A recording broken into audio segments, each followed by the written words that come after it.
I'll never forget this night. The pizza place I worked at was about to close, and I was getting ready to go home when the phone rang. I was working the counter alone that night, so I was taking calls. I picked up the phone. There was complete silence, so I hung up. About a minute later, the phone rings again, so I pick up again. Still silence. I was about to hang up again when I heard the very weak and cold voice of an old woman on the other end. She said she wanted a regular pie delivered. I remained polite on the phone, but on the inside I was screaming. I just wanted to get home and end my shift. I called out to my boss that somebody is requesting a delivery. He told me I had to go. I was upset at first, but I realized it's another tip, and the old ones usually tip the most, so I decided it was okay. I took down the address and told her I would be there soon, but she had already hung up. I thought that was rude, but I ignored it and yelled to the chef that I needed one regular. My boss told me to just go home after the delivery as the place would be closed. So a little before 10 o'clock, I got in my car and put the address into my GPS. The house was 7 miles away. The GPS took me to the quiet side of town. I arrived to the house. It was a small, one-floor house on a very quiet and empty block. I took the pizza and walked up to the door and rang the doorbell. There were no lights on in the house.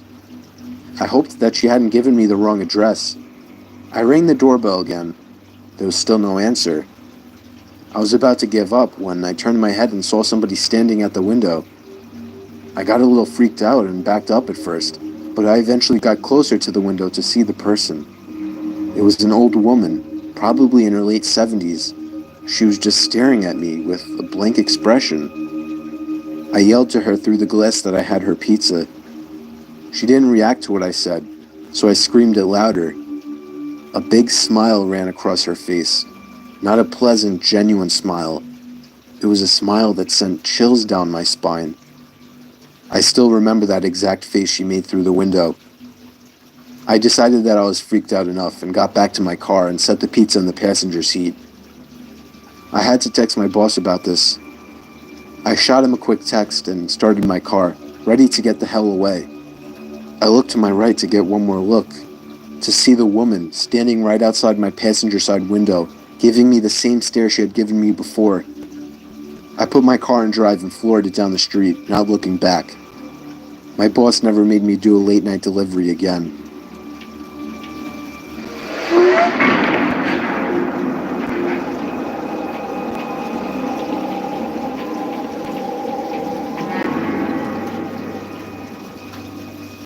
This happened 4 years ago when I was still in high school. I was told to do my last delivery of my shift. I got in my car, which was a 1999 Camry, perfect for delivering pizzas. I GPSed the address on my phone. I live upstate in the country, so all pizza deliveries were long drives.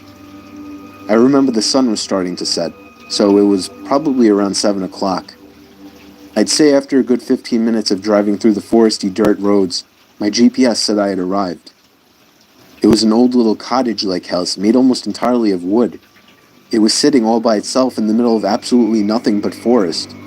The lawn was completely unkept, as the grass was almost at knee height.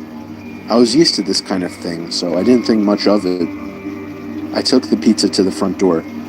There was no doorbell, so I knocked loudly on the door. Within 10 seconds,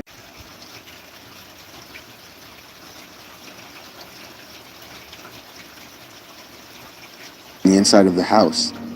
The footsteps made it to the door and stopped. I started to feel uneasy. I got the feeling that I was being watched. And that's when I noticed there was a peephole in the door. "It's the pizza guy," I called out. I heard a low, harsh-sounding voice on the other side of the door, telling me to bring the pizza out back. I didn't like the idea of going back there. Something didn't seem right. "Are you sure, sir?" I called out. He didn't answer my question. The sound of footsteps didn't move away from the door, so I had the feeling he was still watching me.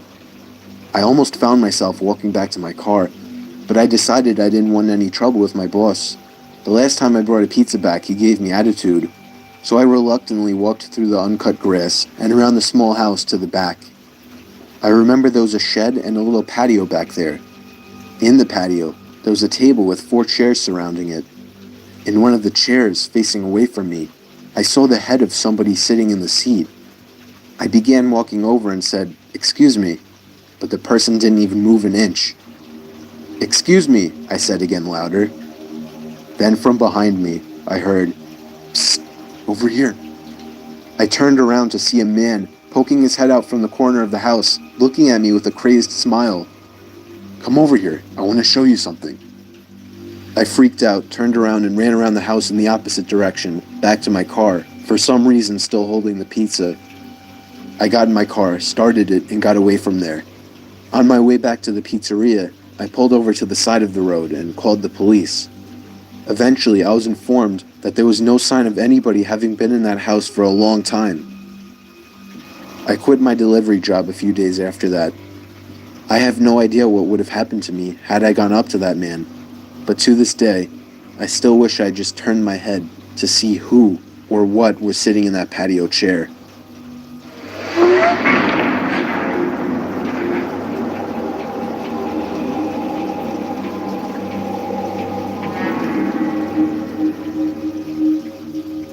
I was doing late night deliveries during this particular shift. When I worked this job, I lived in the Poconos. It was very rural up there. I often found myself driving down roads surrounded by nothing but trees, just like this night, only it was dark and foggy this time. Driving down a shortcut to town that I had taken many times before, I slam on the brakes when I see somebody jump out from the bushes onto the road. The sickening bump and thump from the front of the car confirmed that I had hit the person. I put my hand to my forehead, cursing to myself. I couldn't believe what just happened. I just hit a person.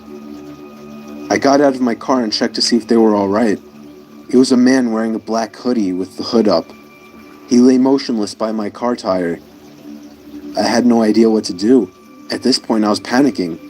Why the hell was this guy in the middle of nowhere? Why did he jump in front of my car? And then things got weirder. I can hear a scream for help, coming from the woods to the left of me. Somebody was in trouble.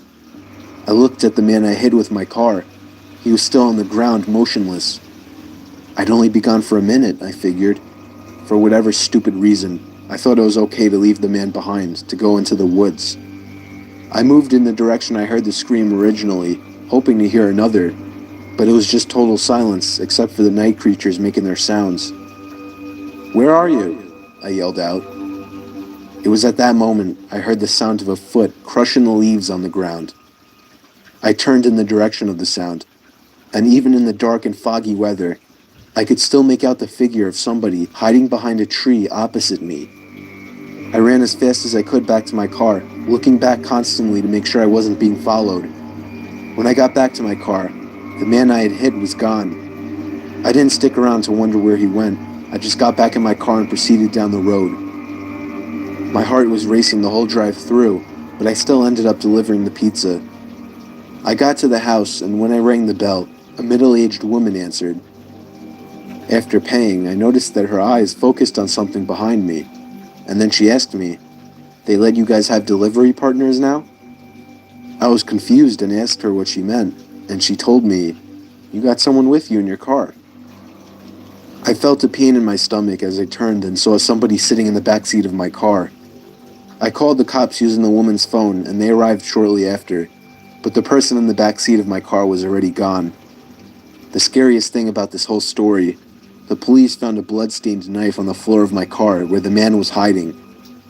This memory still haunts me every day, and I can genuinely tell you, it's painfully scary just to imagine how things could have turned out if I hadn't made the delivery.